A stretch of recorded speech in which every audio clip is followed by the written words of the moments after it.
రెండవ అధ్యాయము సాంఖ్య యోగము 23వ శ్లోకము. నైనం చిందంతి శస్త్రాణి నైనం దహతి పావకః న చైనం క్లేదయంత్యాపో న శోషయతి మారుతః. తాత్పర్యము: ఈ ఆత్మను శస్త్రములు ఛేదింపజాలవు, అగ్ని దహింపజాలదు, నీరు తడపజాలదు, వాయువు ఆరిపోవునట్లు చేయజాలదు. వివరణ: ఇప్పుడు అర్జునుడికి భగవంతుడి యొక్క గురూపదేశము లభిస్తుంది. ఎందుకంటే అర్జునుడు భగవంతుడికి ఇప్పుడు పూర్తిగా శరణాగతిని పొందిన శిష్యుడిగా మారిపోయాడు. భగవంతుడు కూడా అర్జునుడికి పూర్తి ఆత్మతత్వాన్ని బోధించదలిచాడు. మనం ఎవరము? మనలోని స్వరూపం ఎలాంటిది?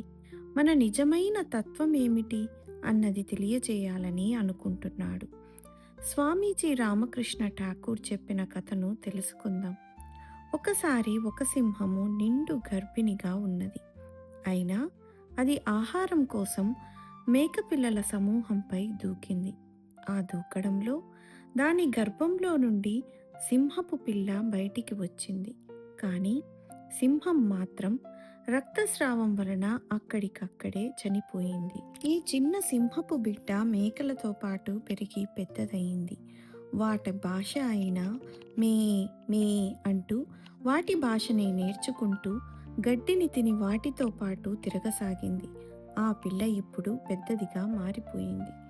కొన్నాళ్ల తర్వాత మరొక సింహం వేటకై వచ్చి మేక పిల్లలతో కలిసి తిరుగుతున్న సింహాన్ని చూసి ఆశ్చర్యపోయింది. తరువాత రాత్రి రహస్యంగా వచ్చి దానిని తన వెంట తీసుకువెళ్ళింది. ఆ తరువాత ఒక నిశ్చలమైన సరస్సులో తన రూపాన్ని చూపించింది.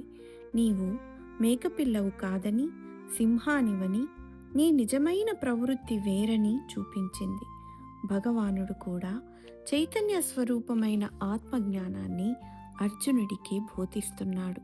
వైజ్ఞానిక శాస్త్రం ప్రకారం E=mc² అను సిద్ధాంతము ద్వారా జడ పదార్థము మరియు చేతనాతత్వములు కలిస్తేనే ఎనర్జీ అనగా శక్తి తయారవుతుందని నిరూపిస్తోంది.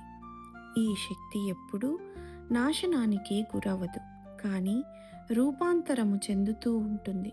భగవంతుడు ఆత్మతత్వం యొక్క లక్షణాలను చెబుతూ ఈ ఆత్మ కూడా దేని చేతను, ఏ శస్త్రము చేతను కూడా ఛేదింపబడదు. అగ్ని దీనిని కాల్చలేదు, నీరు తడపలేదు, మరియు గాలి దీనిని ఆర్పేయజాలదు.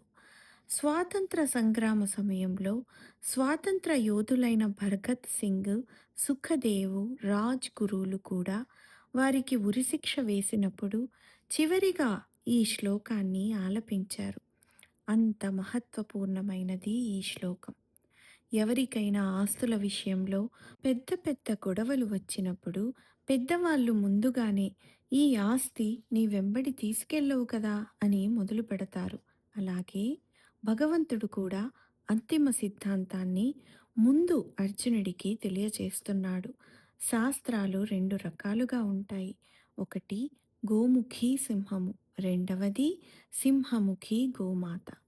భగవద్గీతను సింహముఖి గోమాత అని పిలుస్తారు. అనగా మొదట కొద్దిగా కష్టంగా అనిపించినా రాను రాను దానిలో ఉన్న మాధుర్యము వలన మనకు అది అత్యంత సరళంగా మారిపోతుంది.